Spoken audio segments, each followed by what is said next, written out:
Good evening and welcome back to Twin State Sports. I'm Zach Seminar.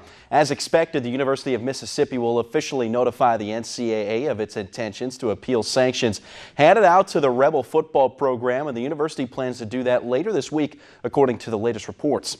Ole Miss faces 21 charges following the conclusion of two separate investigations by the NCAA into alleged infractions by the school's football program.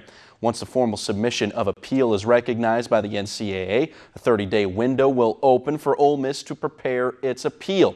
Another 30-day window will open for a response from the committee, which will be followed by a 2-week period for Ole Miss to submit a rebuttal, which will be followed by a scheduled hearing. I know it's a mess. Ole Miss AD Ross Bork said earlier this month that the typical appeals process lasts about 3 to 6 months. In its appeal, Ole Miss will target its 2018 postseason bowl ban as well as the lack of institutional control charge. Ole Miss was handed a 3-year probation that limits recruits just one official campus visit per year, which is considered an unprecedented penalty.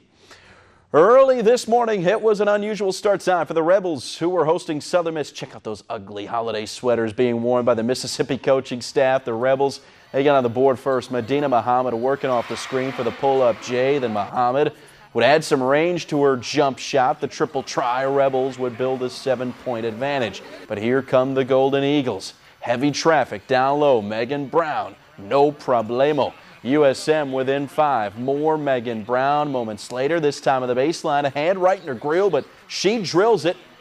But the Rebels would stretch out the lead. Here in the third, it's Alyssa Alston. She shared scoring honors with Medina Muhammad with 19.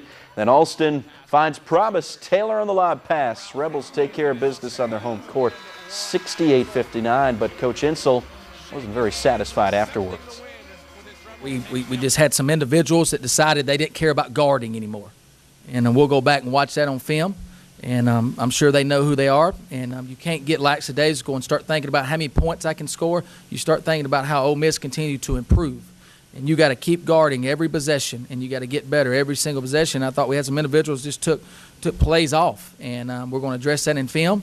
And they'll be better for that on Sunday when we play a very good Oregon team. Oregon ranked 9th in the country. Playing without Anthony Davis, who is being held out on a back-to-back, the Houston Rockets used a fourth quarter flurry, take down the Pels 130-123 last night. Rajon Rondo finished with his second straight double-figure assist game, and E'Twaun Moore scored a career-best 36 in defeat.